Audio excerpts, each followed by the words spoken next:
நிறுத்து.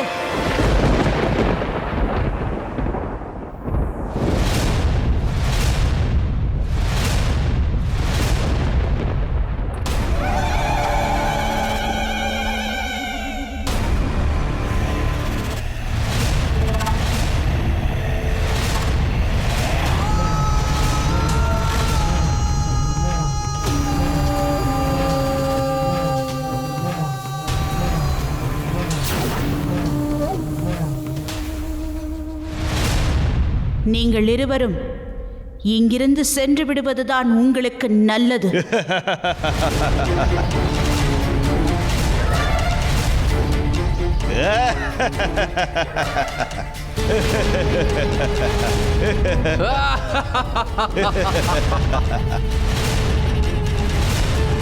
உங்களின் தாக்குதலால் இதுவரை பல அசுரர்கள் அழிந்திருக்கிறார்கள்.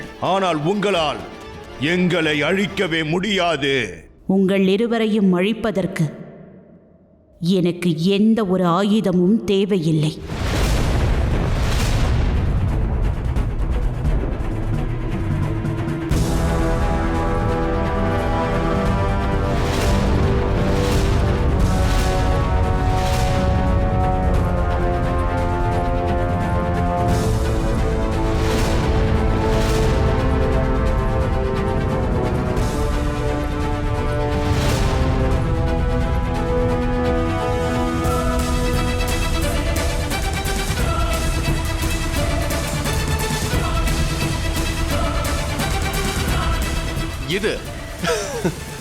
இது ஒரு சாதாரண பந்து ஆயிற்று.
இவ்விருவரையும் அழிப்பதற்கு நீ இந்த வழியை தேர்ந்தெடுப்பது ஆச்சரியமாக உள்ளது கௌரி. தேவர்கள் பெற்ற வரங்கள் கூட ஒரு தாயின் குரோதத்திலிருந்து அவர்களை காப்பாற்ற இயலவில்லை.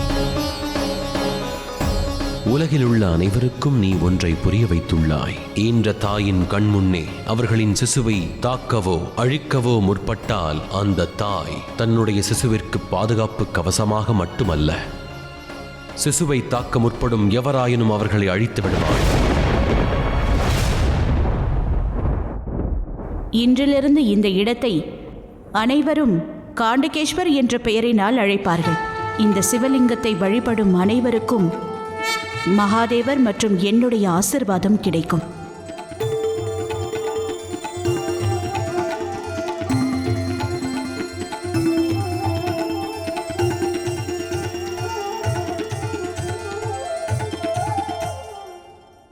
வாசுகி, இப்பொழுது உன் மனதில் என்ன கேள்வி இருக்கிறது என்று எனக்கு நன்றாக தெரியும்.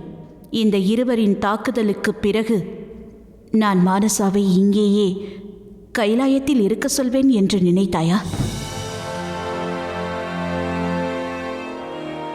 இல்லை, நான் அவ்வாறு கூற மாட்டேன். ஒரு அன்னையின் உருவத்தில் எப்பொழுதும் அவளுக்கு துணையாக இருப்பேன்.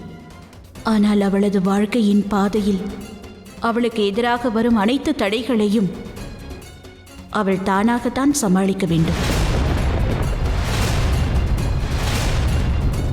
ஆகையினால் அவள் தங்கும் இடத்திற்காக கைலாயத்தை விட்டு நாகலோகத்தை தேர்ந்தெடுத்திருக்கிறாள். நான் அவளது இந்த முடிவிற்கு மரியாதை அளிப்பேன். மிக்க நன்றி தாயே. நீங்கள் என்னை புரிந்து கொண்டதற்கு மிக்க மிக்க நன்றி. வா மானசா, நாகலோகத்திற்கே சென்று விடலாம்.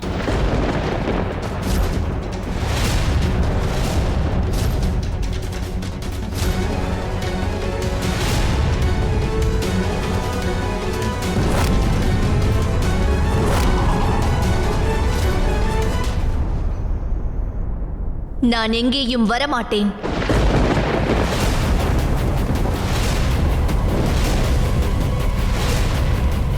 கைலாயத்தை விட்டு என்னால் எங்கும் வர இயலாத நாக உலகத்திற்கு நான் வரமாட்டேன்.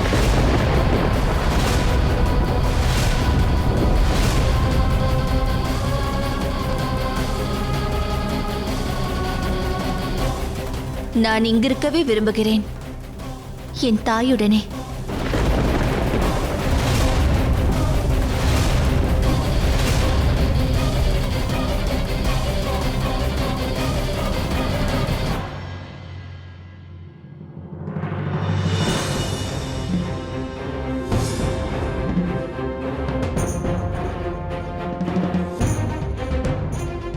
இவ்வாறு நடந்துவிட்டதே.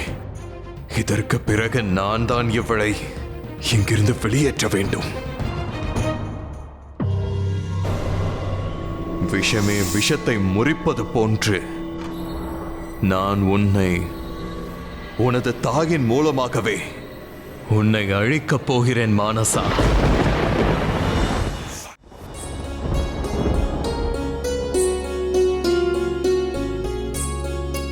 கைலாயத்திலேயே இருக்கிறேன் என்ற உனது முடிவு எனக்கு மிகவும் சந்தோஷத்தை கொடுத்திருக்கிறது. தாயே, எதற்காக எனக்கு அலங்காரம் செய்து கொண்டிருக்கிறீர்கள்? இதை நானே செய்து கொள்வேனே தாயே. இதில் ஒரு தாயின் சந்தோஷம் அடங்கியுள்ளது. உனக்கு இப்பொழுது புரியாது. இந்த நாளிற்காக நான் பல வருடங்களாக காத்திருக்கிறேன். என் மகளுக்கான அலங்காரத்தை என் கைகளால் செய்ய வேண்டும் என்று நினைத்தேன். ஒரு தாய்க்கும் மகளுக்கும் இடையில் இருக்கும் அன்பு வித்தியாசமானது. ஆகையினால் இந்த சந்தோஷமான அனுபவம் எனக்கு வேண்டும்.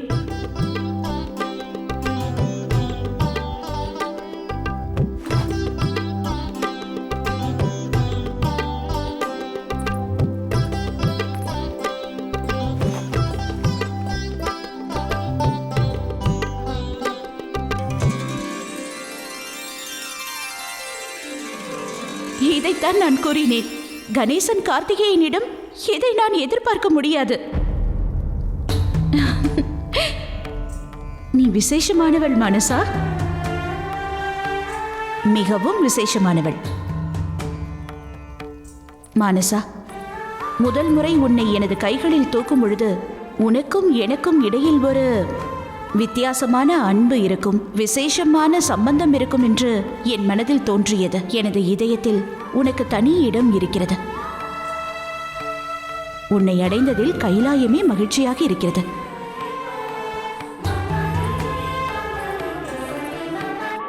தாயே, நீங்கள் எதற்காக என்னை இப்படி புகழ்கிறீர்கள்?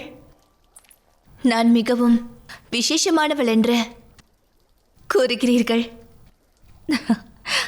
ஆனால் நீங்கள் தான் அற்புதமானவர். நீங்கள் அந்த அரக்கர்களான உத்பலையும் வித்ரலையும் அழித்து விட்டீர்கள். அதுவும் ஆயுதம் ஏதும் இல்லாமல்.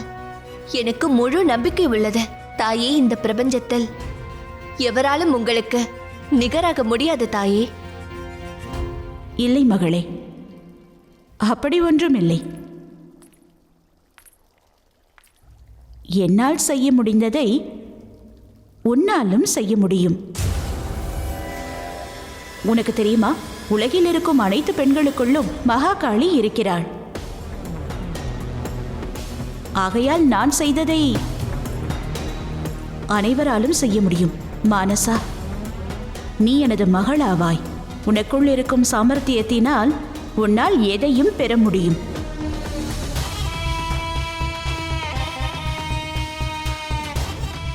உணவருந்தும் நேரம் வந்துவிட்டது. நான் அனைவரையும் அழைக்கிறேன். நீயும் விரைவாக வந்துவிடு.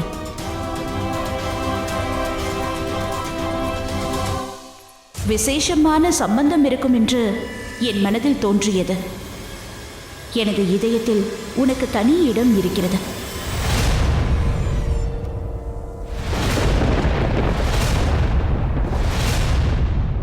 மகாதேவா, பார்வதி இப்பொழுது மானசாவின் மீது தன் தாய்மையில் மூழ்கியிருக்கிறார். பார்வதி சொன்ன வார்த்தையை அவள் தனக்கு சாதகமாக நினைத்து கொண்டாள். இத்துணை சக்தியோடும் கோபத்தோடும் அவளுக்கு தலைகணமானதும் உருவாகிவிட்டால் இதற்கான பிரதிபலிப்பானது மிக மோசமாக இருக்கும். எதிர்காலத்தை எண்ணி எனக்கு மிகவும் கவலையாக உள்ளது. இதை உங்கள் கண்களிலும் காண முடிகிறது. நாராயணா, பார்வதியும் மானசாவுடன் உணர்வுபூர்வமாக இணைந்திருக்கிறாள் என்பதுதான் எனது கவலையாகும். மானசா எதிர்காலத்தில் என் செய்வாள் என்பது என் கவலை அல்ல. அவள் ஆற்றும் செயலால் பார்வதிக்கு சங்கடங்கள் நேரும் என்பதே என் கவலையாகும். அதுவே என் ஆழ் மனதை சஞ்சலப்படுத்துகிறது. மேலும் இது பார்வதிக்கு அனுபவ பாடமாக விளங்கும். வாரிசுகள் தீர்மானிக்கும் முடிவிலிருந்து விலகியிருப்பதே உச்சிதமாகும். அதுவே நன்மை பயக்கும். ஆனால் பார்வதிக்கு இது இன்னும் விளங்கவில்லை. இதை அவள் நன்கு உணராத வரையில் தர்ம சங்கடமான சூழல் அனைத்தும் வந்து கொண்டேதான் இருக்கும்.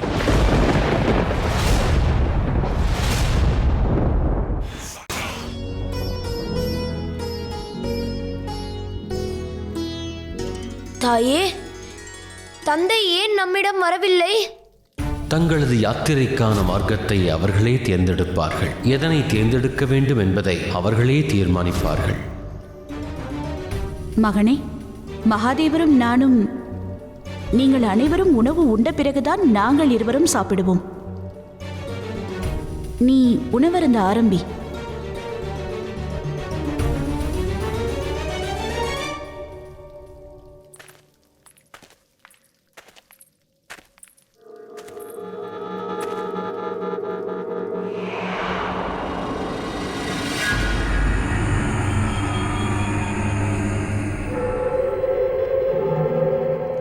இங்கு வா மானசா.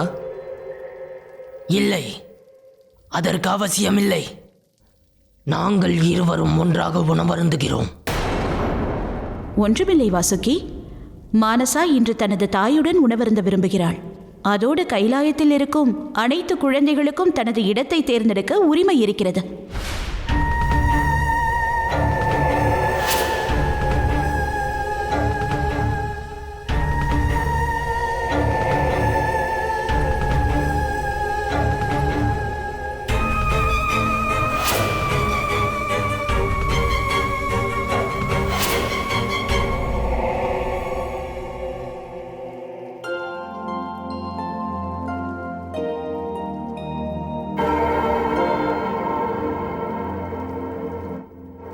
அண்ணாவிற்கு எதற்காக யானையின் முகம் கிடைத்தது தாயே?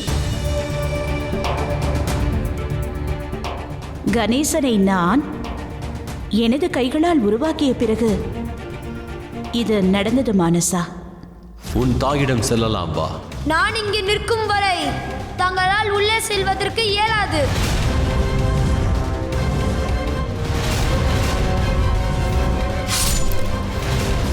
அதன் பிறகு கணேசன் கஜானன் நல்ல ஆரம்பத்திற்கான அர்த்தமாகிவிட்டான். அந்த அழகான நாட்களை என்னால் மறக்க முடியாது தாயே. கைலாயத்தின் 4 திசைகளிலும் விழாவை அனைவரும் உற்சாகமாக கொண்டாடினார்கள். அனைத்து தேவர்களும் அசுரர்களும் கணேசனுக்கு ஆசீர்வாதம் வழங்க வந்தார்கள். இதற்கு முன்பு இவ்வாறான ஒரு நிலை கார்த்திகேயன் பிறந்த பிறகு இருந்தது. என்னை மன்னித்து விடுங்கள்.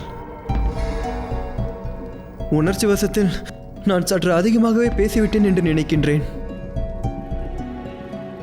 நான் ஒரு முட்டாள்.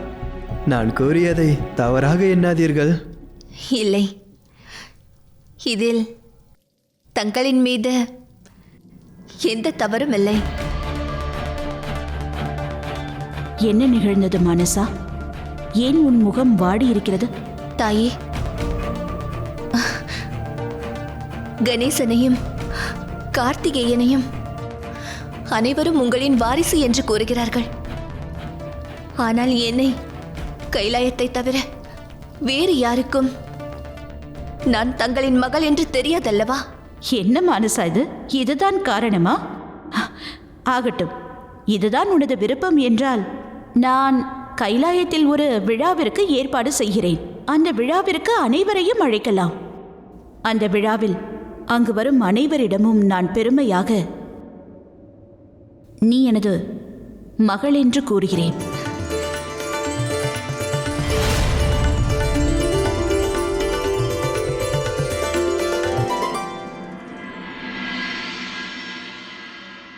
உன்னுடைய மரியாதையை நீ தெரிந்து கொள்ள வேண்டும். தாய் பார்வதியும் மகாதேவரும் உன்னை புதல்வியாக நினைக்கின்றார்கள். அதற்காக உனது ஆசைகளை அவர்களிடம் கூறக்கூடாது. நீ உன்னை தேவர்கள் போல் நினைக்காதே. நாம் நாகங்கள். நாம் இந்த விழாவை நடத்தாவிட்டால் மானசா மனவேதனை அடைவாள். அவள் ஒரு நாகக்கன்னி என்பதால் அவளுக்கு முக்கியத்துவம் கொடுக்கவில்லை என்று நினைப்பாள்.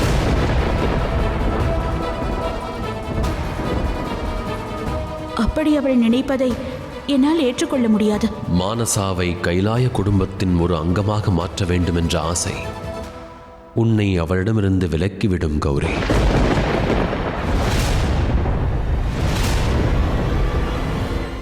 தமையனே, தாங்கள் எதற்காக நான் தாய் பார்வதியிடமிருந்து தள்ளி இருக்க வேண்டும் என்று நினைக்கிறீர்கள்? நீ அதை தவறாக எடுத்துக்கொள்ளாதே. உன்னுடைய தகுதி என்னவென்பதை நீ முதலில் அறிந்து கொள்ள வேண்டும். தாய் உன்மேல் மிகுந்த அன்பாக உள்ளார்கள். தாயே என்னிடம் கூறியுள்ளார்கள் நான் சிறப்பு வாய்ந்தவள் என்று. நான் ஒரு நாகக்கன்னியாக இருந்தால் என்ன? இதனால் உண்மை மறைந்திடாதே. எனக்குள் மகாதேவர் மற்றும் பார்வதி தேவியின் சக்திகள் அடங்கியுள்ளன. இது மட்டுமல்ல, தாய் பார்வதி என்னிடம் இன்னொரு விஷயமும் கூறினார். கைலாயமே நான் கிடைத்ததில் சந்தோஷத்தில் உள்ளது என்று கூறினார். தமையனே, நான் ஒன்றும் அறியாத சிறுமி அல்ல. நான் என்ன செய்கிறேன் என்று எனக்கு நன்றாக தெரியும். மகாதேவா, மானசா நாகக்கன்னிகையாக இருக்கலாம். ஆனால் இப்பொழுதும் அவளுக்குள் குழந்தைத்தனம்தான் இருக்கிறது. அவளுடைய ஆசை என்னவென்றால் அனைவருக்கும் அவள் நம் மகள் என்பது தெரிய வேண்டும். சரி, இதுதான் உனது ஆசை என்றால் நான் உன்னை தடுக்க மாட்டேன். ஆனால் பலமுறை ஒரே செயலுக்கு பலவிதமான பிரதிபலன்கள் உருவாகும் வாய்ப்பிருக்கும் கௌரி. மானசா கைலாய குடும்பத்தில் ஒருத்தி என்பதை மற்றவர்களும் அறிய வேண்டும் என்ற உற்சவம் மேற்கொள்ள எண்ணுகிறாய். நீ நிகழ்த்தவிருக்கும் உற்சவத்தின் மூலமாக அவள் அடைய விரும்புவது வேறு கௌரி.